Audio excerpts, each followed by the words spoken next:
Ang kwento ni Tomby.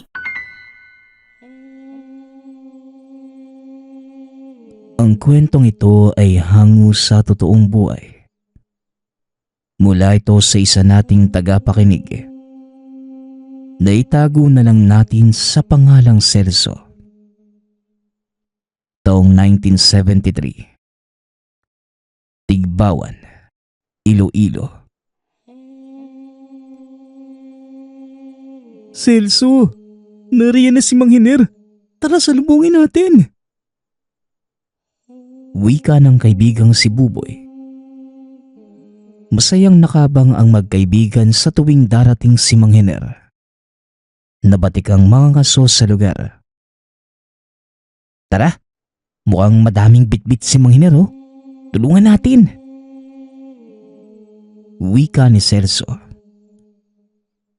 O Buboy, Celso, kayo pala. Huwag niyo munang hawakan yung baboy ramo ha. Buhay pa yan. Nakatulog lang. Heto nga pala yung pangako ko sa inyong pato. Iuwi niyo na at ng maadobo. Huwag niyo kalimutang dalhan ako sa bahay ha. Kundi, wala na kayong pasalubong sa akin. Wika ni Mang Hiner. Iniabot nito ang tag-isang patong gubat sa magkaibigan. Malapit sila Buboy at Celso sa matanda. Dahil ang dalawa ang tagabili ng alak at sigarilyo nito tuwing matatapos ang pangangaso. Palagi din silang binibigyan ni Mang Hiner ng mga nahuhuling hayop sa gubat. Mukhang inubos mo na naman ng mga karne sa gubat, Hiner. Wala ka nang itinira para sa iba. Wika ni Mang Macario habang nakatingin sa mga huli ni Mang Hiner. Si Mang Macario ay iniiwasan sa lugar dahil napakasama ng ugali at masakit kung magsalita. O Macario, ikaw pala. May nakuha akong bayawak dyan. Baka gusto mong bilhin. Ibibigay ko na lang sa'yo ng mura. Total, magkababaryo naman tayo. Wika ni Mang Hiner. Subalit ngumiti lamang ang lalaki at naglakad na palayo. Nakakatakot talaga yung si Mang Macario, no? Mang Hiner, bakit ba mabait kayo sa kanya? Palagi naman niya kayong inaaway at sinisiraan sa mga kabarangay natin. Tanong ni Celso. Simula nang sumikat bilang mangaso si Mang Hiner, ipinamamalita ni Macario na tulisan siya at aswang. Subalit hindi naman ito pinaniniwalaan ng mga tao dahil likas na mabait at matulungin ng matanda. Nang makauwi naman si Celso sa tahanan, kagad niyang minadali ang ina na iadobo ang inuwing pato. Makalipas lamang ang ilang minuto. O Celso, ito yung para kay Mang Hiner mo at ito naman sa lolo Intoy mo. Dalhan mo ng sinabawan ng lolo mo at nang matuwa naman. Utos ng ina. Si Lolo Intoy ay kilalang manggagamot sa lugar. Tanyag ito sa pagsupil sa mga mangkukulam at mga mambabarang ngunit madalas tanging sa mga kabarangay lamang ito nang gagamot. Ayaw ng matanda na pinipilahan ng mga pasyente.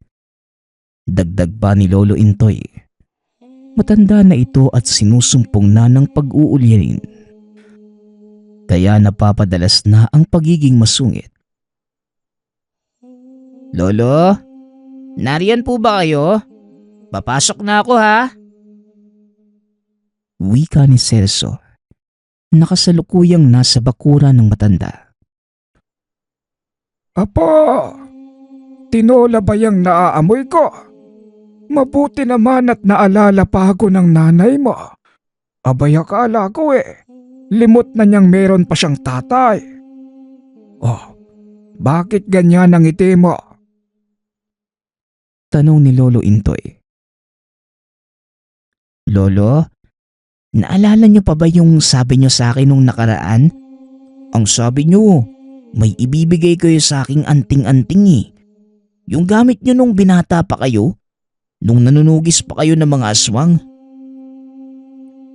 Wika ni Celso. Sigurado ka bang gusto mo? Sa oras na maipasa ko sa iyo ang gamit, hindi ka na makakapamuhay ng normal. Bubuksan ito ang espiritual mong mga mata at maaaring makakita ka ng mga kakaibang nilalang. Baka naman, hindi mo kayanin at magtatakbo ka na lang ha? Tanong ng matanda. Lolo, tuturuan nyo naman po ko kung paano gamitin yung anting-anting, di ba? Isa pa ang sabi nyo po, hanggat andito ko sa barangay natin, ligtas po ko. Tugon ni Celso. Alam ko apo, pero sigurado kong mag-iiba ang lahat. Sa oras na mawala ko, mawawalan na ng bisa ang nilagay kong proteksyon sa lugar. Duda kung sa edad mong yan magagawa mo yung panatilihin. Dagdag ni Lolo Intoy. Nung mga panahong yun, 11 anyos pa lamang si Celso. Ang inaalala ng lolo, baka hindi pa ito handa sa magiging pasanin ng totoong antingero. Ngunit para kay Celso, matagal na siyang handa. Sigurado na ang bata sa pasya na maipasa sa kanya ang mutya ng batong apoy. Nagmula pa ito sa pusod ng bulkan at sa paglipas ng panahon, ipinapasa ito ng lumang henerasyon papunta sa bago. At dahil si Celso ang nag-iisang lalaking apo ni Tandang Intoy, siya lamang ang pwedeng magbana ng mutya ng batong apoy. Dapat sa 16 pa na karawan ito ibibigay ng matanda. Ngunit ramdam ni Lolo Intoy na baka hindi na niya maabutan pa ang panahong yon. Celso, aalalahanin mo. Gagamitin mo lamang ang mutsyang ito para labanan ang mga namemerwisyong nilalang sa mundo, katulad ng mga aswang at mga gumagamit ng itim na kapangyarihan. Ni minsan, huwag mong iisiping gamitin ito laban sa normal na tao. Malinaw ba po? Bili ng matanda. Opo lolo, malinaw po. Pangako ko po. Iingatan ko yan at gagamitin para sa ikabubuti ng mga kabarangay natin. Tugon ni Celso. Hanggang sa naputol ang usapan ng dalawa. Nang dumating sa kubo ng matanda si Mang Henera, nagsusuka ito ng dugo. Nangingitim na ang mukha at nahihirapan na sa paghinga. Lolo Intoy, tulungan niyo. Sa pinto pa lamang ay hinimatay na si Mang Henera. Mabuti na lamang umabot ito sa tahanan ng manggagamot. Nagawang kontrahin ng matanda ang lasong pinataw sa kanya. Nang magising naman si Mang Henera. Nasa bahay lang ako kanina Kinakain ko yung adobong pato na bigay sa akin ni Buboy. Napadaan si Macario sa bahay. Bibilhin niya daw yung bayawak na nahuli ko. Pumunta ako ng kusina para kunin yung bayawak. Kaso pagbalik ko sa labas, wala na si Macario. Kaya tinuloy ko na lang ang pagkain. Wala pang ilang minuto, bigla akong nahilo at nagsuka na ng tugo. Tumakbo na nga kagad ako dito pagtapos kong uminom ng bote ng lana. Salaysay ni Mang Hiner. Ngayon po Mang Hiner, ayos na po ba kayo? Tanong ni Celso. Huwag kang mag-alala po. Nailabas ko na ang lason sa katawan ni Hiner. Mabutit na isipan mong uminom ng lana. Yon ang nagpabagal sa pagkalat ng lason sa katawan mo. Ang ipinagtataka ko lang, paanong nakakuha ng ganong uri ng lason si Macario? Wala namang malapit na dagat dito ha. Wika ni Lolo Intoy. Ang tinutukoy ng lolo ay isang uri ng laso na nakukuha lamang sa ilalim ng dagat. Uri ng halaman na kapag pinatuyo at ginawang pulbos, kayang-kayang pumatay ng kalabaw sa isang kutsarita lamang. Hindi sila makagawa ng aksyon dahil wala naman silang pruweba na si Macario nga ang may gawa. Kinabukasan, habang kasama ni Mang Hiner si Celso at Buboy, nakasalubong nila si Macario. Nagulat ito nang makita si Mang Hiner na malakas at naglalakad pa. Magandang umaga sa iyo, Macario. Nakalimutan mo yata yung bayawak sa bahay eh. O eto yung bayad mo. Naibenta ko na sa iba eh. Sa uulitin ha. Siguraduhin mong mapapatay mo ko sa gagawin mo. Wika ni Mang Hiner. Nagmamadali namang umalis si Macario na tila napahiya. Naduwag yata sa'yo, Mang Hiner eh. Biglang namutla yung muka. Wika ni Celso. Oo nga, Mang Hiner. Hindi hamak na mas matipuno kayo kumpara sa kanya eh. Dagdag ni Buboy. Kinagabihan sa tahanan ni Buboy. Anak, ang taas ng lagnat mo ha. Ano bang ginawa mo kaninang umaga? Maayos ka naman bago ka lumabas ha. Tanong ng ina ng bata. Hindi ko din po alam, Nay. Magkasama lang kami nila Mang Hiner at Celso kanina eh. Tsaka nakasalubong namin si Mang Macario. Tugon ni Buboy. Sa gitna ng usapan, nakarinig sila ng pagaspas na malaking pakpak sa labas ng tahanan. Hanggang sa, Uy, aswang. Bumaba ka dito nang matikman mo ang ita ko. wika ng ama ni Buboy. Narinig nilang nasigaw ang ama na nasa pintuan. Kakarating pa lamang nito ng mga panahong yun. Pumasok ito at kumuha ng ilaw para sugurin ang aswang na nasa itaas ng bubong. Subalit pagkalabas ng ama dala ang ilaw at itak. Pagaspas na lamang ng aswang ang naririnig nito mula sa papalayong nilalang.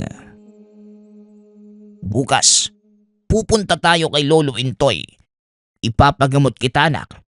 Hinala ko, aswang ang dahilan ng pagkakasakit ng anak natin. Wika ng ama. Kinabukasan, maagang pumunta ang pamilya ni Buboy sa tahanan ng matanda. Nagamot naman ang bata at kinumpirma ni Lolo Intoy. Nagawa nga ng aswang ang sakit. Wala naman silang ibang maisip bukod kay Mang Macario. Subalit ng sumunod na gabi, nagimbal ang mga kabarangay dahil sa iyak ng nanay ni Celso. Nang puntahan ito sa tahanan si Lolo Intoy, natagpuan na lamang na may gilit sa leeg ang matanda. Wala na itong buhay at butas ang dibdib. Magulo din ang tahanan na tila may hinahanap ang sino mang may gawa nun kay Lolo Intoy. Walang awa ang may gawa sa'yo nito, Tata Intoy. Isa lang ang alam ko makakagawa niyan. Hayop ka talaga, Macario. Wika ni Mang Hiner. Habang si Celso naman, nanatiling tahimik, nakikinig lamang sa usapan habang umiiyak. Bago mangyari ang krimen, kakagaling lamang niya sa tahanan ng lolo. Kakalipat lamang sa kanya ng mutya ng batong apoy, kasama ng iilan pang tangan ng matanda. Sa isip ni Celso, alam na ng lolo ang magiging kapalaran. Minadali na nitong ilipat sa kanya ang pagmamay-ari niyang mga gamit. Sa murang edad, hindi alam ni Celso kung paano may paghihiganti ang pagkamatay ng lolo. Hanggang sa Sinusumpa ko, Lolo. Pagbabayaran ko si Mang Macario sa ginawa niya sa inyo. Susupilin ko ang mga aswang na yon. Wika ni Celso sa sarili. Makikita sa mukha nito ang galit. Sa loob ng ilang buwan, sinanay ni Celso ang sarili. Mag-isa itong pumupunta sa gubat at ilog na malapit sa kanila para mas palakasin ang pisikal at espiritual na katawan niya. Sa paglipas ng 2 taon, batak na ang katawan ni Celso. Araw-gabing sinikap ng bata na mas lumakas at maging angkop para sa mga pamana ni Lolo Intoy. Totoo nga ang sabi ni Lolo.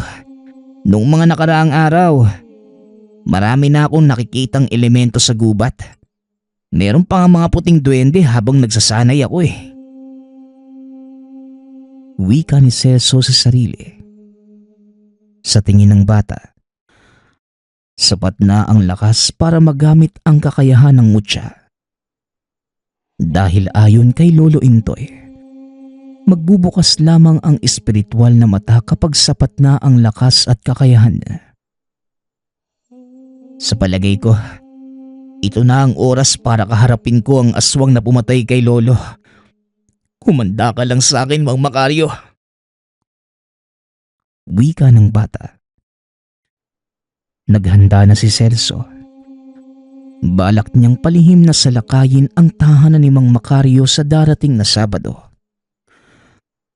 Hanggang sa mabilis na sumapit ang araw ng Sabado. Mag-aalas 6 pa lamang ng umaga. Pumunta na si Celso sa tahanan ni Mang Macario. Subalit nagulat siya sa nakita at narinig. Napakasama mo talaga, Hiner. Pinatay mo pa si Tata Intoy para sa mga mutya niya. Pagkatapos ako pa ang tinuro mo. Umalis ka dito sa pamamahay ko. Wika ni Mang Macario.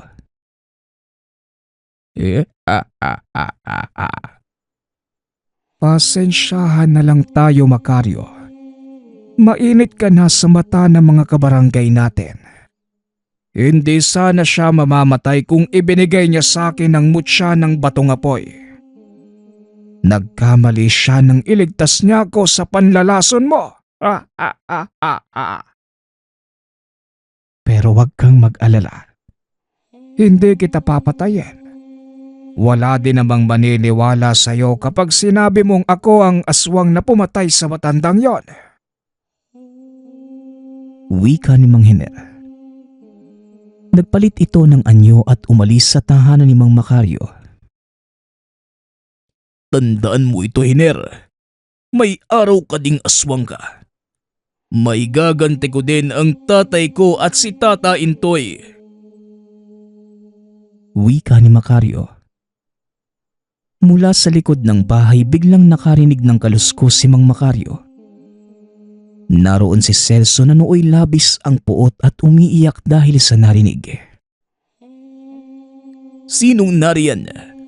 Lumabas ka sa iyong pinagtataguan. Wika ni Mang Macario.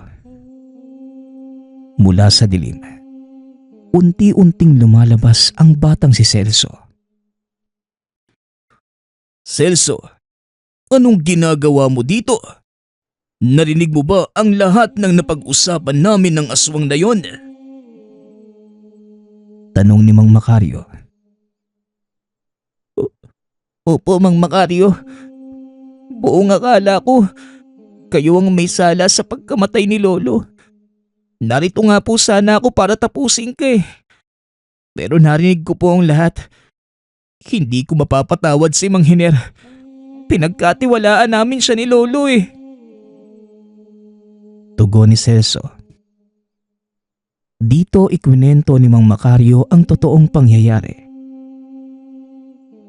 Estudyante ng tatay ko si Hiner. Kinuha niya ang tiwala hanggang sa naituro ni tatay sa kanya ang lahat ng tungkol sa itim na kapangyarihan. Pero hindi inakala ng tatay ko Yun din mismo ang gagamitin niya para mapatay siya. At pagkatapos nun, kinuha niya ang mutya ng aswang na tangan ng tatay ko. Kaya yan nandito sa barangay para sa mutya ng batong apoy ng lolo mo. Sinubukan kong balaan ang lahat at pigilan siya. Pero wala eh. Inalis ng lolo mo ang lason kay Hiner. Salaysay ni Mang Makaryo. Kung ganun, ang mutsyang hawak ko ang pakay niya? Tanong ni Celso, habang hawak sa kamay ang mutya ng batong apoy. Nalaman niyang hindi aswang si Mang Makaryo kundi isang mangkukulam. Ngunit ayon dito, wala siyang kinulam na kahit sino. Dagdag pa ni Mang Makaryo, ang lakas ni Mang Hiner ay mula sa mutya ng aswang na nasa palawit ng hikaw nito. Nang gabing yon, ibinigay ni Mang Makaryo ang bertud ng itim na hunyango kay Celso. May kakayahan itong itago ang may tangan sa anumang uri ng nilalang. Plano ng mangkukulam na palihim na kunin ang hikaw ni Hiner nang mabawasan ang kapangyarihan niya. Ngunit nagbabala si Mang Makaryo na kahit wala ang mutya, sadyang malakas na si Mang Hiner. Dalhin mo ito, Celso. Kailangang maipalunok mo sa kanya ang hiyas na yan. Yan lang ang paraan para matuldukan ang kasamaan ni Hiner. Hindi lang si tatay, pati ang lolo mo ang naging biktima ng aswang na yun. Dagdag ni Mang Makaryo. Makakaasa po kayo.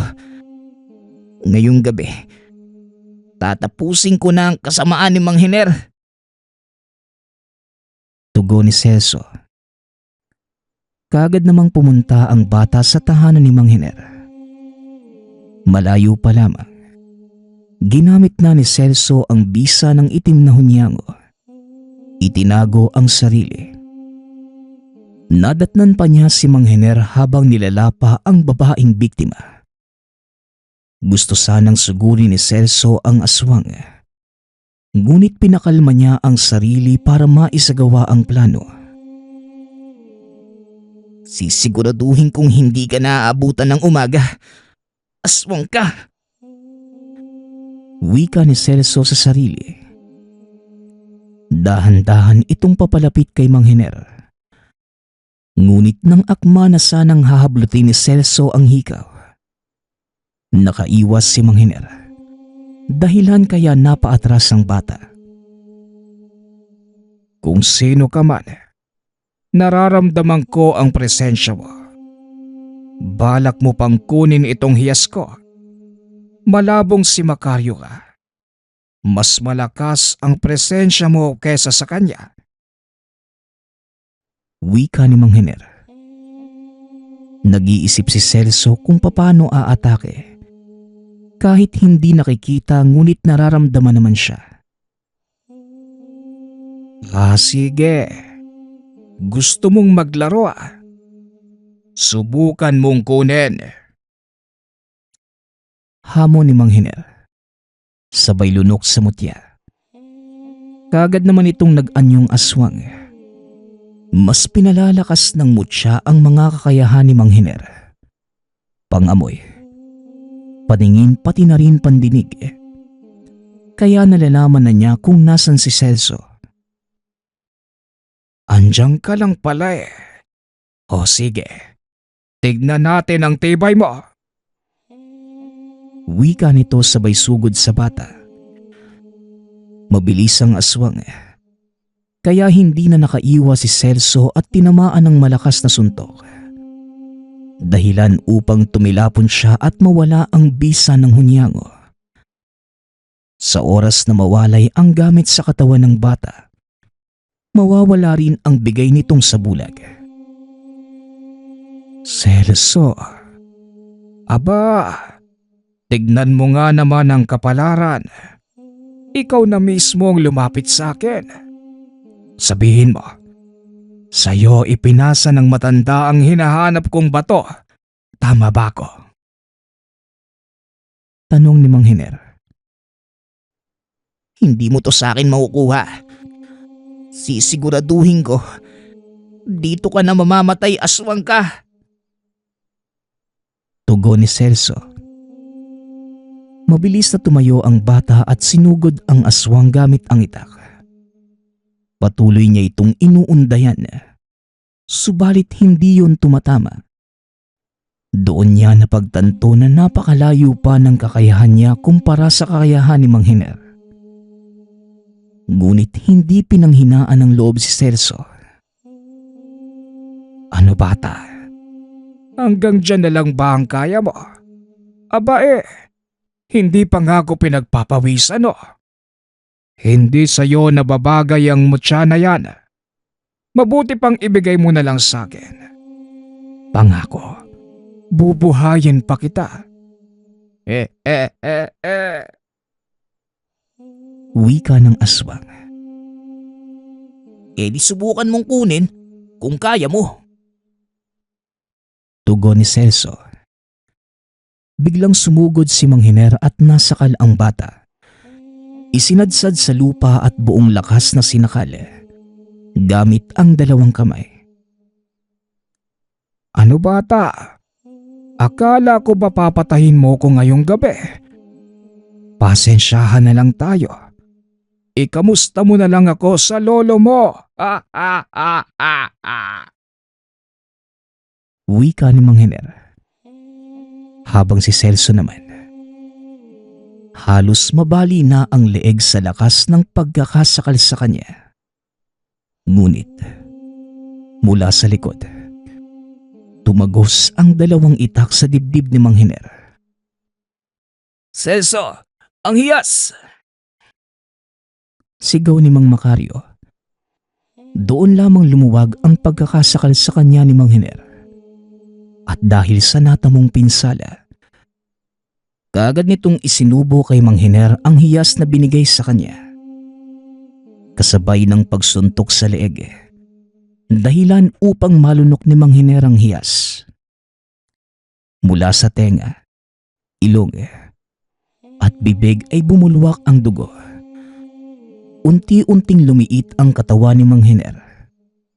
Bumalik sa anyong tao. Dilat na binawian ng buhay ang aswang. Mula sa bibig, nailuwa nito ang mutya ng aswang na kagad namang kinuha ni Celso. Mang Macario, ito na po yung mutya ng tatay ninyo. Maraming salamat po, sinundan niyo ako.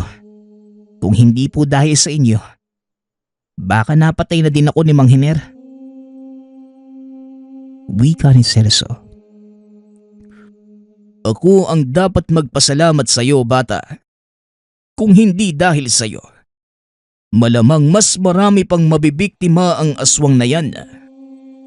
Ay nako, ilang taong ko ding inantay ang pagkakataong ito. Tugon ni Mang Macario. Para makasigurado, sinunog ng dalawa ang katawan ni Mang Hiner, kasama ang tahanan nito. Nang matapos akay ni Macario si Celso pauwi ng baryo, kaagad naman silang sinalubong ng taong bayan. Celso, iyo, anong ginawa sa iyo ni Macario? Ayos ka lang ba? Tanong ng kapitan. Nakma sanang susuntukin si Mang Macario. Ngunit humarang si Celso at sinabing, Sandali lang po, kapitan. Hindi po si Mang Macario ang may gawa nito. Si Mang Hiner po. Siya po ang pumatay sa lolo ko. Siya din ang aswang na matagal nang nambibiktima sa mga karatig na yon. Si Mang Macario po ang tumulong sa akin upang mapuksa si Mang Hiner. Wika ni Celso. Nagulat naman ang taong bayan sa sinabi ng bata.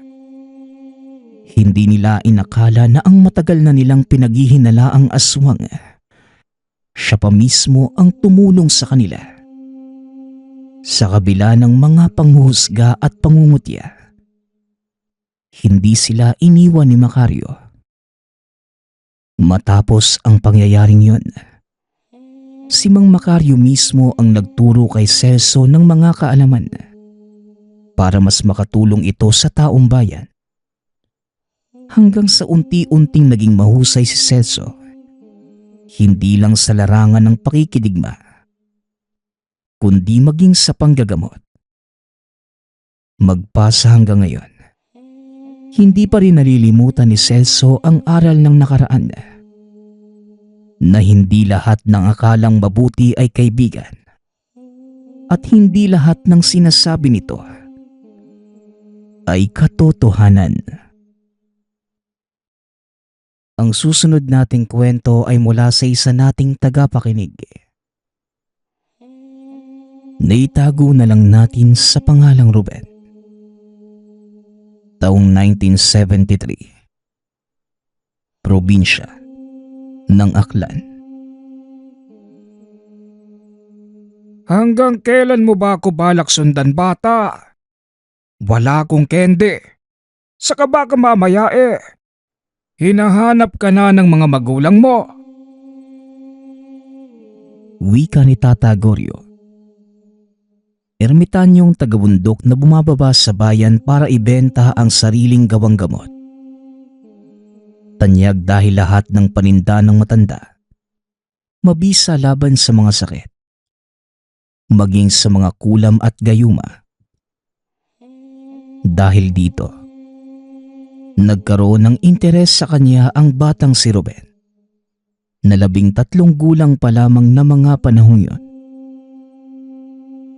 Tata Goryo, hindi kita lulubayan hanggat di mo po ako binibigyan ng gamot pampatangkad.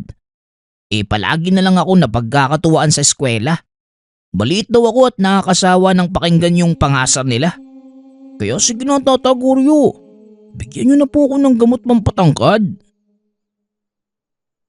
Pangungulit ni Ruben. Ano bang akala mo sa akin? Gumagawa ng himala. Mga sakit at kulam ang pinapagaling ko. Kung punggok talaga ang lahi nyo, anong magagawa ko? Matangkad ba ang nanay o tatay mo? Tanong ni Tata Goryo. Hindi din po Kaya nga po ko nanghihingi ng gamot para ako na ang pinakamatangkad sa pamilya ko. Tugon ni Ruben. Ay naku naman, talagang bata ka, oo. Wala kang kasing kulit, no? Wala ngang ganong gamot.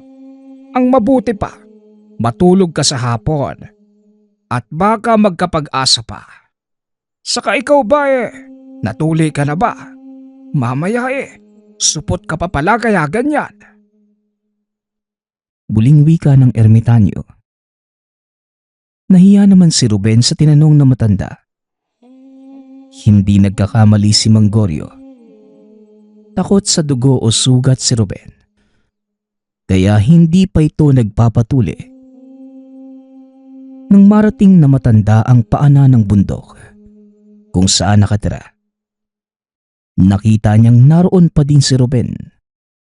Nakasimangot at tila naghihintay na matulungan. Alam mo, Ruben, sa mundong ito, hindi naman basihan ng tangkad o liit ng isang tao. Ang mahalaga, wala kang inaagrabyado at namumuhay ka ng patas at marangal. Imbes na pagtuunan mo ng pansin yung pagiging maliit mo, bakit hindi ka nalang mag-isip ng mga bagay na kaya mong gawin? Nang sa gayon, mas lulutang ang identidad mo bilang tao. Tandaan mo, Ruben, hindi hinihingi ang respeto. Inaani at ibibigay yan sa'yo kapag naging huwarang kang tao. Sige na, ang mabuti pa, umuwi ka na at baka abutin ka ng gabi sa daan. Wika na matanda. Wala namang nagawa si Ruben kundi sundin si Tata Goryo na umuwi ng tahanan. Habang naglalakad, Sigurado ko may gamot siya para sa problema ko Ayaw niya lang akong bigyan. Isang araw, tignan mo. Pupunta ako sa bahay mo. Kukunin ko yung gamot na yun. Wika ni Ruben sa sarili. Ngunit habang naglalakad, may nakasalubong siya na matandang hukluban. Ang tanyag na mambabarang sa lugar at ayon pa sa mga sabi-sabi. Kumakain ito ng bata. Akma na sana siyang lalapitan ng hukluban. Ngunit biglang nagsalita si Tata Goryo na nasa likuran lang pala ni Ruben. Ruben iho, ang mabuti pa, sasamahan na kita sa inyo. May nakalimutan din akong bilhin eh. Wika ni Tatay Goryo. Sabay titig ng matalim sa matandang hukluban. Hindi naman nagsalita pa ang mambabarang. Nagmamadaling umiwas na tila nagulat sa pagdating ng ermitanyo. Sa susunod ha, huwag ka nang susunod sa akin dito. Kilala mo naman siguro ang matandang yon. Alam mo ang kwento tungkol sa kanya, hindi ba? Mabuti na lang at hindi ka pa nakakalayo. Dagdag na matanda. Walang pagkakakilanlan ang matandang hukluban.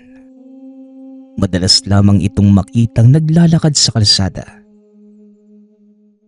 Pasensya na po, Tata Goryo. Naabala ko pa po kayo. Gusto ko lang talagang matigil na yung pangasar sa akin eh.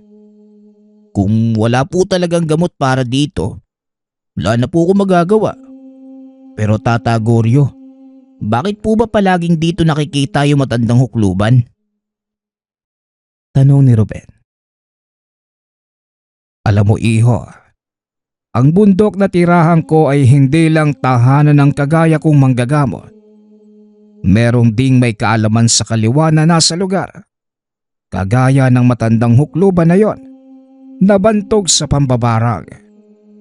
Meron ding mga nakatirang aswang sa bundok. Kaya ang payo ko sa'yo, huwag mo nang balakin pang pumunta dito. Lalo na ang pupuntang mag-isa. Malabo ka nang makalabas sa oras na pasukin mo ang kakahuyan. Tugon ni Tata Goryo. Natakot naman si Ruben at tumindig ang balahibo sa sinabi ng matanda. Naku, mabuti na lang naikwento na ni Tata Goryo bago pa ako magpunta sa kanila. Kunti eh, malamang nakarne na ako sa gubat. Wika ni Ruben sa sarili. O paano ba yan iho? Hanggang dito na lang ako. Ligtas ka na mula dito. Dumiretso ka na sa bahay niyo ha. Malinaw ba? Buling wika ng matanda. Bigong umuwi si Ruben subalit marami naman itong nalaman at natutunan. Mula sa ermitanyo, lalo na sa peligrong naroon sa kabundukan. Hanggang sa sumapit muli ang araw ng pagpunta ng ermitanyo sa baryo ni Ruben. Bakit kaya wala si Tata Goryo doon sa pwesto niya? Hindi ba siya magtitinda ngayong araw? Tanong ni Ruben sa sarili. Hanggang sa, Uy Mare, nabalitaan mo yung nangyari kay Tata Goryo? Nahuli daw na mga tanod na nampuboso sa bahay ng dalaga sa dulo ng baryo natin. Yung bagong lipat na pamilya.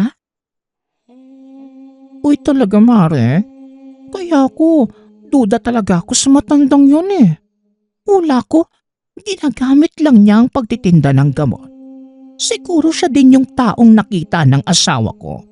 Nakasilip dun sa bahay ng buntis na si Maria. Abay ang tanda ka na, mahilig pa sa mga ganyang bagay. usapan ng mga nanay na nagchichismisan malapit sa kinatatayuan ng bata.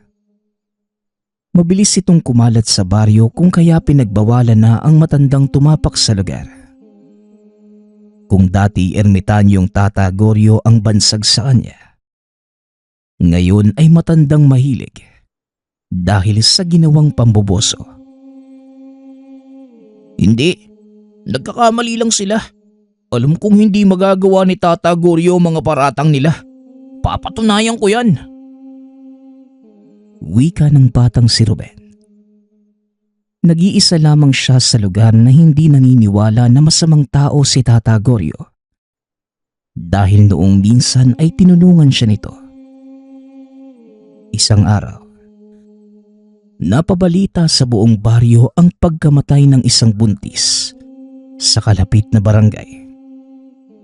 Nang sunod na araw naman, 2 lasing ang nakitang patay sa kalsadang dinadaanan palagi ni Tata Goryo. Hinala ng mga residente, may mabangis na hayop na naligaw sa baba ng bundok at nananalasa sa tuwing gabi. Hanggang sa isang umaga, habang nag-uumpukan ang mga tao sa tindahan, napadaan ang dalagang nakatira sa dulo ng barangay.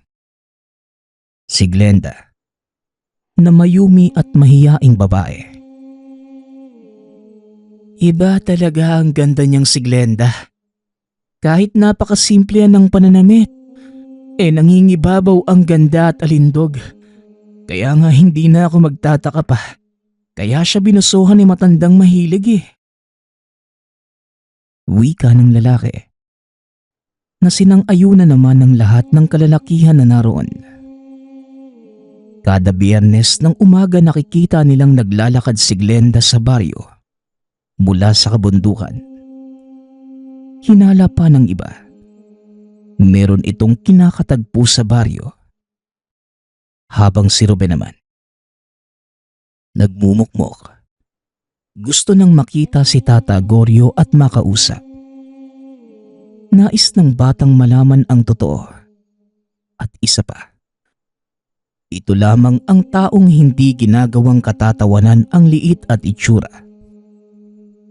Hanggang sa isang araw, nakita niya si Tata Goryo na naglalakad. Tata Goryo, bakit po kayo nandito? Di ba po galit sa inyo yung mga kabaryo namin? Tsaka, ano pong nangyari dyan sa mga pasa nyo sa muka? Ayos lang po ba kayo? Tanong ni Ruben. Nang makita ang mga latay at pasa sa muka at katawan ng matanda. Ayos lang ako, iho. Pasa lang yan. Malayo sa bituka. Gagaling din yan. Tugon ng matanda. Ang sabi ng matatanda dito sa amin, matandang tao daw po kayo, kaya hindi dapat pamarisan. Totoo po ba yun? Tanong ng bata. Umaasa itong sasabihin sa kanya ng matanda na mali ang mga paratang sa kanya. Hayaan mo lang sila, Ruben. Hindi yon ang mahalaga. Naparito ako para balaan ka. Napasok na ng aswang ang baryo nyo. Naramdaman ko yon mula pa nung nakaraang araw. Kaya nga buwaba ako para mag-imbestiga. Malakas ang kutob ko na ang pamilyang nasa dulo ng kabundukan. Sila ang responsable sa mga pagkamatay ng iilang residente sa kabilang baryo. Tugon ng matanda. Ang ibig niyo pong sabihin aswang si Ate Glenda, yung nakatira doon sa dulong bahay. Pero ano naman pong magagawa ko, Tata Goryo? Siguradong hindi naman ako paniniwalaan nila nanay at tatay kapag sinabi kong aswang si Ate Glenda. Tanong ni Ruben. Alam mo, Ruben, kahit ako naman nag-aalala. Kaso, galit ang mga kalugar mo sa akin. Nandito lang ako para kahit kayo ng pamilya mo. Ligtas sa pananalasa ng mga aswang. Ang tinatawag mong Ate Glenda, mula siya sa lahi ng aswang na lipad. Manananggalang babaeng yun, Ruben. Ang ikinakatakot ko baka kapag naubos na ang mga biktima nila sa kalapit na barangay, kayo naman ang isunod. Lalong-lalo na ang mga buntis. Kaya heto, siguraduhin mong palaging nasa bulsa mo ang batong ito. Panlaban yan sa mga aswang at mangkukulam. At ito namang isa, kailangan mong isabit ng patiwarek sa pinakapintuan ninyo. Magagawa nitong itaboy ang mga elemento, maging aswang na mapapalapit o mapapadaan sa bahay nyo. Naiintindihan mo ba ako, bata? Pagpapaliwanag ng matanda. Sinunod naman ni Ruben ang lahat ng paalala ni Tata Goryo at nang makauwi sa tahanan. Tay, pakisabit naman po nitong palabit sa labas ng pinto natin. Pangpaswerte po yan. Wika ni Ruben. Nagsinungaling na lamang ito dahil sa oras na malaman ng mga magulang na galing yon kay Tata Goryo. Magagalit ang mga ito sa kanya at itatapon pa ang palawit. Hindi naman tumutol ang ama at kagad itong isinabit sa pintuan ng walang pag-aalinlangan. Ayos, may proteksyon na ang bahay namin. Ang kailangan na lang, malaman ng mga kabaryo namin ang totoong katauhan nila Ate Glenda. Pero paano kaya yun? Bata lang ako eh. Tsaka palagi pang tampulan ng tukso.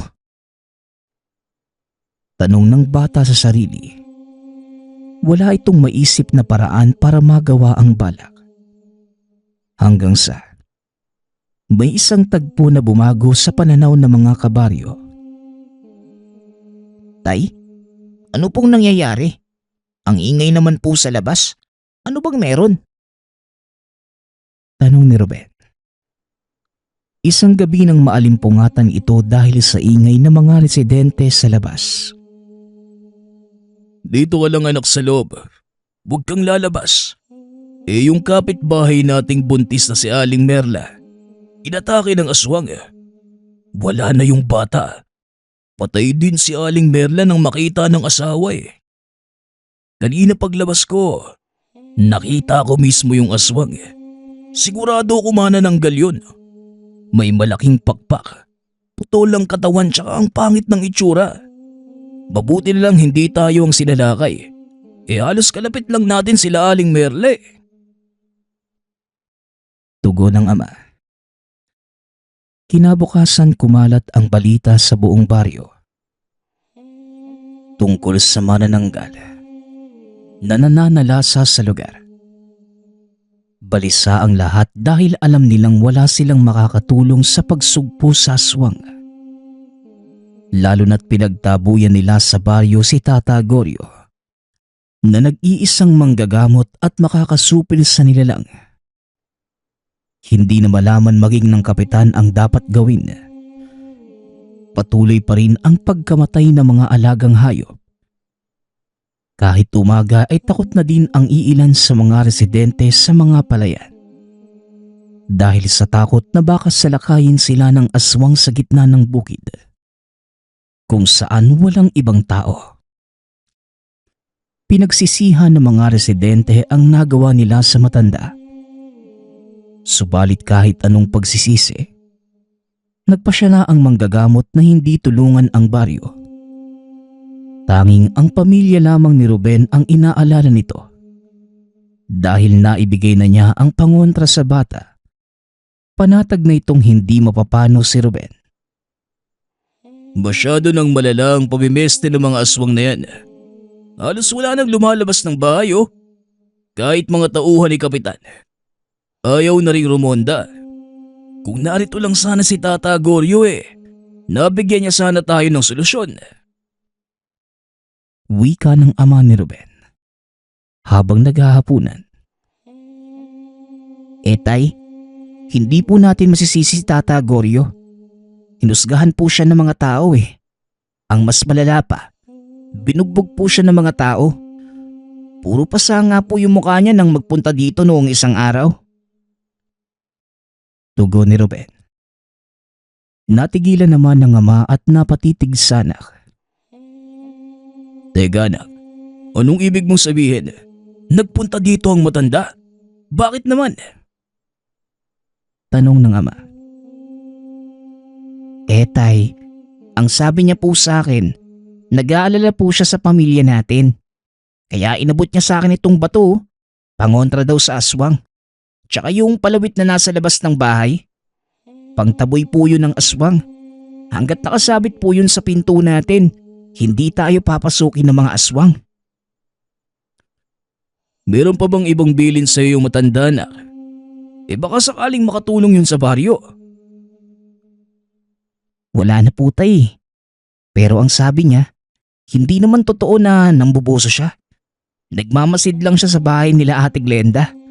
Hinala po niya, yung pamilya nila ang manananggalan ng bibiktima dito. Ang kaso nga po, ayaw naman siyang paniwalaan ng mga tao. Sinaktan pa po siya tsaka pinalayas. Wika ni Ruben. Dahil sa narinig, nagimbal ang ama ni Ruben. Nasa baryo lang pala natin yung aswang. Kailangang malaman to nila kapitan para masupil kagad ang pamilya ng aswang na yun. Ruben, huwag kang aalis dito ha. Samahan mo lang ang nanay mo. Pupuntahan ko lang si kapitan para maipalam ang tungkol kay Glenda. Dili ng ama. Pagsapit ng dilim, hindi pa din nakakauwi ang tatay ni Ruben. Nay, ang tagal po ni tatay ah. Nasaan na po kaya siya? Tanong ni Ruben. Hindi ko nga rin alam anak. Nag-aalala na din ako. Baka kung napano na ang tatay mo. Tugon ng ina. Maya-maya pa, nakarinig sila ng pagaspas ng pakpak sa labas ng tahanan, papunta sa bubong. Ruben anak, magmadali ka. Isara mo ang mga pinto at bintana. Kunin mo din yung asin sa kusina.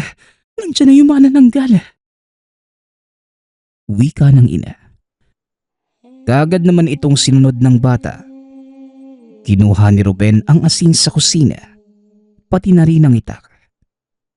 Naisip ni Ruben na kung sakaling pasukin sila, lalaban na lang siya sa mga nilalang. Ngunit nagulat sila. Biglang sumigaw ang manananggal. Umalis sa bubong na tila sobrang nasaktan. Maya-maya pa, narinig ni Ruben ang ama sa pinto. Ruben, mahal ko anak. Pagbuksan mo ng pinto ang tatay. Wika ng ama. Ngunit may napansing kakaiba si Ruben.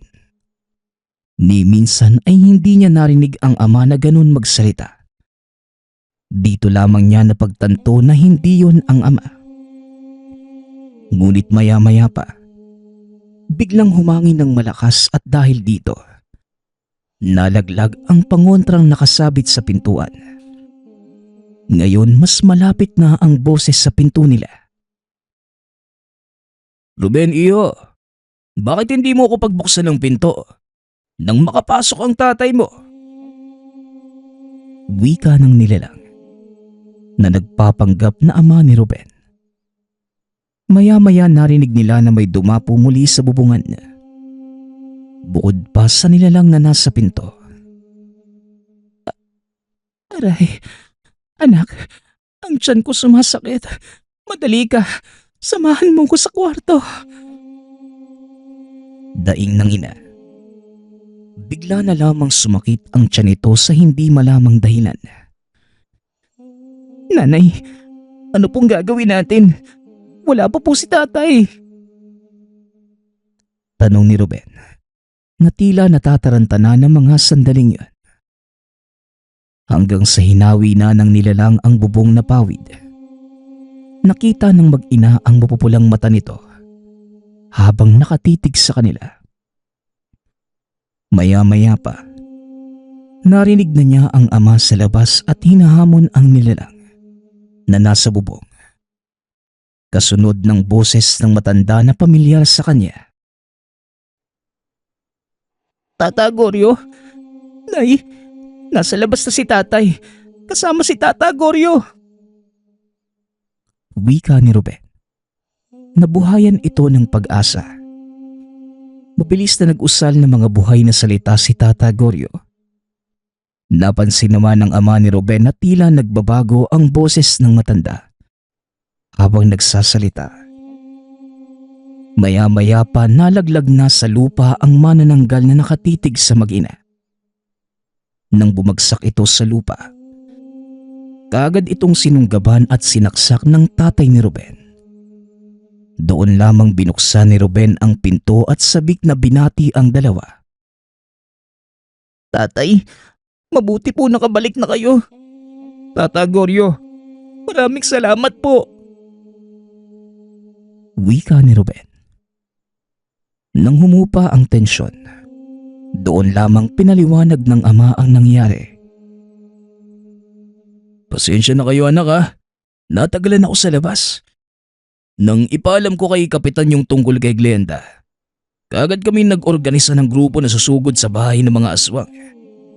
Kaso, bago pa kami makalapit, sinalubong na kami ng mga malalaking aso. Mabuti na nga lang dumating si Tata Goryo eh. Tinulungan niya kaming sugpuin yung mga nilalang. Yun nga lang, madami ding nakatakas.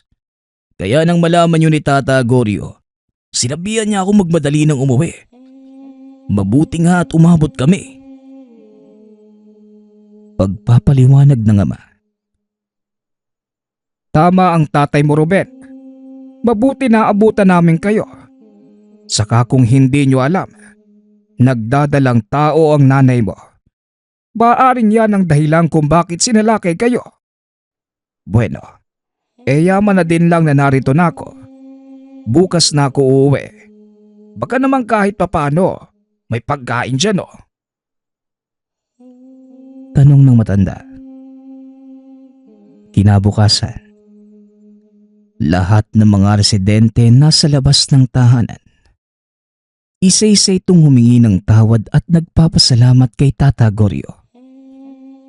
Hindi nila akalain na ang taong pinagtatabuyan nila at pinaparatangan ay siya palang tutulong sa dulo.